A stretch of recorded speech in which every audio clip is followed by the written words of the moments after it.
And now, the general weather around Alaska. Welcome to Alaska Weather. I'm Meteorologist Peter Chan, coming to you from the National Weather Service on this Friday, February 16th, 2024. And as always, if you'd like additional weather information, you can go to weather.gov. That is the National Weather Service's online presence. It'll bring you to a map of the continental U.S.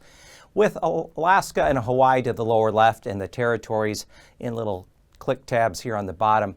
And you point and click anywhere on this map, it'll pull up a specific location, any city where family or friends live, or maybe you're going to go visit someplace. You can get an instant weather forecast with any relevant watches, warnings, or advisories. A quick check of the map this Friday afternoon. We have a winter weather system producing pretty quick 3 to 6 inches of snow from areas of the Ohio River, northern Ohio River, across lower Pennsylvania, West Virginia, northern Virginia, into New Jersey. And that's a rather quick moving system. We also have winter weather advisories and winter storm warnings back out here in the north central Rockies around Wyoming. Also winter weather advisories in the Sierra Nevada of California. But here in Alaska, we have most of the action this Friday has been on the west side of the state. High wind warning remains in effect until 9 o'clock this evening for the western Aleutians, where winds could gust as high as 80 miles an hour around Shemya. And we have blizzard warnings that have been issued for Saturday on into Sunday afternoon for the western northern Seward Peninsula and St. Lawrence Island, as the low pressure responsible for those high winds currently working its way through the western Aleutians will impact those areas with some snow and strong winds blowing, drifting snow, reduced visibility. Otherwise, a big area of high pressure has dominated the weather this week, bringing mild record-setting temperatures to south central at times. We've had earlier in the week, Anchorage had high temperatures in the low and mid 40s. And with this thaw-freeze cycle, it's led to some icy spots on the roads and certainly in walkways and parking lots, so be careful as you move about. And the other concern is the formation of ice dams on roofs of all the heavy snowfall in south central this winter has put a load on the roofs of homes and businesses, and we've had some roof collapses. So kind of a situation this time of year where it can get rather messy. We have to keep a close eye as to what's going on the roof. Personally, I shoveled off 2 roofs this past week, and that was a brutal job.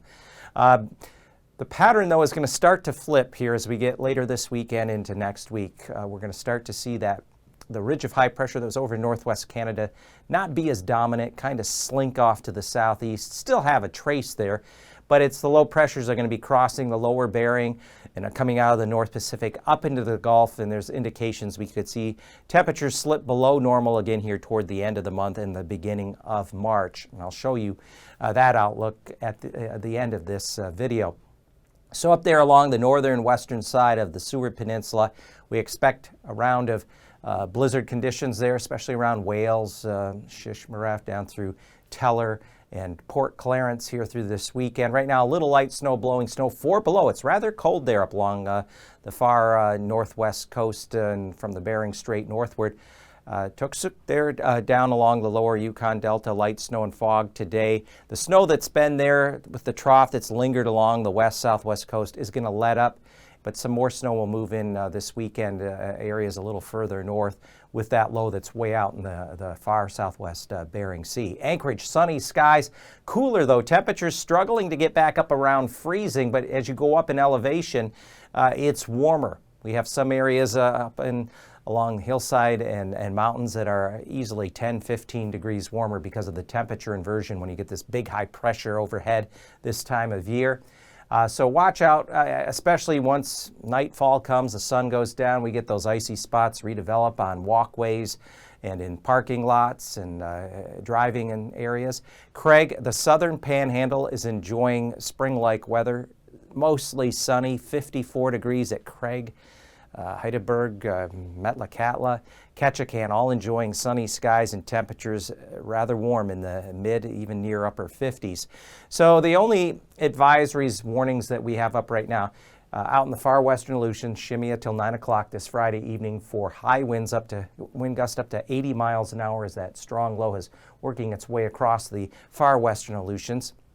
We still have a winter weather advisory and a winter storm warning out for the southern part here of the Seward Peninsula, including Nome down through the lower Yukon Delta for some mainly light snow and blowing snow. And then we have blizzard warnings for Saturday into Sunday afternoon for St. Lawrence Island, the north and west side of the Seward Peninsula, including Shishmaref down through Wales and Port Clarence, because we're going to develop strong winds with some snow moving in from the system crossing into the central Bering over this weekend. And then this area from Point Lay down to Point Hope, winds are going to increase out of the northeast. There's some light snow falling, but also blowing snow. It's quite cold. Temperatures have been below zero today along the northwest coast, and those winds will be increasing here as we go through Saturday and into Sunday morning. But otherwise, interior, a lot of clear skies, sunshine, dry conditions, and as I mentioned, the southern panhandle has been downright warm for this time of year. Looking at the influences of that ridge of high pressure, look at the clearing here. You can see it in the clouds. The moisture is streaming this way, southeastward transport, so winds are coming up from the North Pacific across the Alaska Peninsula along the west side of the state, along the periphery of this high. And this has been that stationary trough zone which has allowed the precipitation to continue along areas of the western mainland and along the southwest coast. There is the bigger low out and pushing through. You can see the one front just coming through, the occluded front coming through Shimia. That's what's causing such strong winds behind that front. Southwest winds gusting up to 80 miles an hour. And that low center out there will be taking a track up into the central Bering, and that's what's also going to enhance the winds and create the blizzard conditions this weekend, St. Lawrence Island, north and west side of the Seward Peninsula.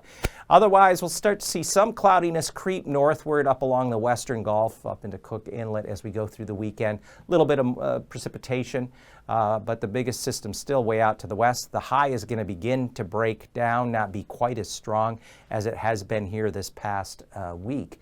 So looking at the weather map this Friday afternoon, there's the deep low 950 millibars, western Aleutians. Here's that it used to be a front, just kind of lingering trough along the west coast, a focus of convergence, so you get the clouds and precipitation along that. We got another low trying to come up out of the North Pacific, heading northwestward, but it's not going to ride northward. This is going to be the dominant system in the Bering for the weekend. And then the high behind me remains anchored, influencing the weather. Northwest Canada, the panhandle, tendency for offshore flow, warmer temperatures with the subsidence inversion. You have warmer temperatures and elevation the higher up you go. So again, this pattern will start to break down here. The high won't be quite as strong by the time we get into later this weekend, early next week. So late tonight into early Saturday morning, we have the deep low crossing the far western Aleutians. We have still the trough along the west side of the state with some lingering light snow. Gustiest winds up here along the northwest Arctic coast, Point Lay down to Point Hope, where there will be blowing and drifting snow. Southeasterly flow continues back toward the Alaska Peninsula, where we'll have still some rounds of rain and snow up in the higher elevations. The low begins to slowly fill out in the western Aleutians, or I should say lower southwest Bering Sea on Saturday afternoon. Here's another low south of the Gulf, about a 988 low. And then comes Sunday afternoon, that low just doesn't really do a whole lot. The old frontal boundary just kind of washes out as a trough, and there may be a few light showers brush the far south end of the panhandle, maybe around Craig on Sunday afternoon. Still some pockets of light snow, better snow and gusty winds here along the Seward outer reaches of the northern western Seward Peninsula into areas of the St. Lawrence Island, but you can see that low just kind of still out there with a more showery mix of rain, snow showers along that front.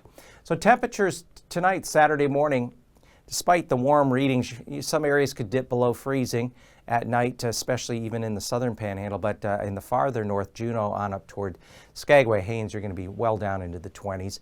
Areas of the Copper River Basin, 5 below Glen Allen. But again, the temperature aversion, you get up surrounding hillsides, mountains, in any of these areas, it'll be much warmer. 18 in Anchorage, so there'll be icy spots on the roadways, parking lots, sidewalks, so be careful there. And then temperatures Saturday afternoon, 50s. Could still see some lower 50s here in the southern panhandle, 40s elsewhere. Struggling to get up to around freezing in the Anchorage Bowl. Teens here, Copper River Basin. 41 over at both Kodiak and King Salmon. And then Temperatures maybe not quite as cold Sunday morning, 3 above there, Glenelg and Gulkana. Still dipping below freezing. That's the typical thaw-freeze cycle. At night it dips back down below freezing.